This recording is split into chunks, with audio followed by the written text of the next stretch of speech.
Welcome to the News Hour. With just 11 days to go, both Vice President Kamala Harris and former President Donald Trump veered away from battleground territory and into the deep red state of Texas. A lineup of presidents and pop stars joins Harris on the trail, but we begin tonight with Trump, who recently escalated his rhetoric even in this final stretch of the race. Laura Barone-Lopez begins our coverage. Donald Trump's tour through the Lone Star State ended in Austin, the former president continuing his anti-immigrant rhetoric. We're like a dumping ground. What Kamala Harris has done on our border is cruel, it's vile, and it's absolutely heartless. We're like a garbage can for the rest of the world to dump the people that they don't want. In nearby Houston, well, it's good to be in Texas. Kamala Harris responded. He really belittles our country. This is someone who is a former president of the United States, who has a bully pulpit. And this is how he uses it, to tell the rest of the world that somehow the United States of America is trash. After his remarks, Trump sat down with podcaster Joe Rogan. It all comes on the heels of a resurfaced sexual assault allegation, one of more than a dozen made against Trump. This week, Stacey Williams, a former Sports Illustrated model, told her account on camera for the first time that Trump groped her in the early 1990s. Williams said it happened inside Trump Tower while Jeffrey Epstein looked on. She explained her decision to come forward on CNN last night.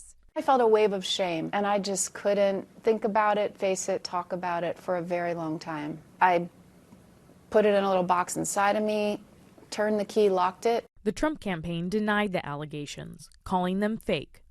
Meanwhile, Trump's VP pick, Senator J.D. Vance, campaigned several states away in North Carolina. We are not going back. You damn right. Last night in Clarkston, Georgia, the stars were out for Kamala Harris. Oh, meet me. The boss himself, Bruce Springsteen, warmed up the crowd before the vice president took the stage, hand in hand with former President Barack Obama. Harris again drew contrast between herself and Trump. Just imagine the Oval Office in 3 months. Picture it in your mind. It's either Donald Trump in there stewing over his enemies list, or me working for you, checking off my to-do list.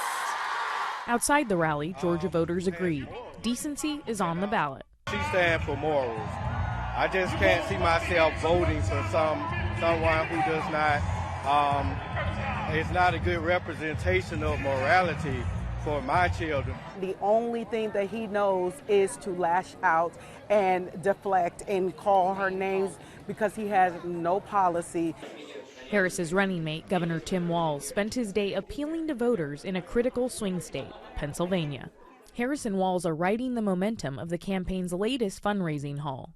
In the first half of October, Harris raked in $97 million compared to Trump's $16 million. In that same period, Harris outspent Trump by some $67 million. A big gap in campaign funds, but in the polls, the numbers couldn't be closer. The final national poll by the New York Times and Siena College has Harris and Trump in a dead heat for the popular vote, 48% to 48%.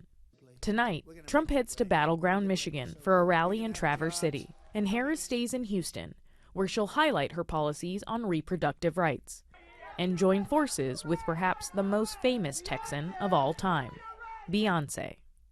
For the PBS NewsHour, I'm Laura Barone-Lopez. And there is late word tonight that Chinese hackers targeted the cell phones of former President Trump and his running mate J.D. Vance, as well as the Harris campaign. Officials familiar tell the PBS NewsHour. But these sources say they do not believe the hack is exclusively election-related and is instead part of a broad Chinese campaign targeting America's telecommunications firms. It's not clear what data may have been taken.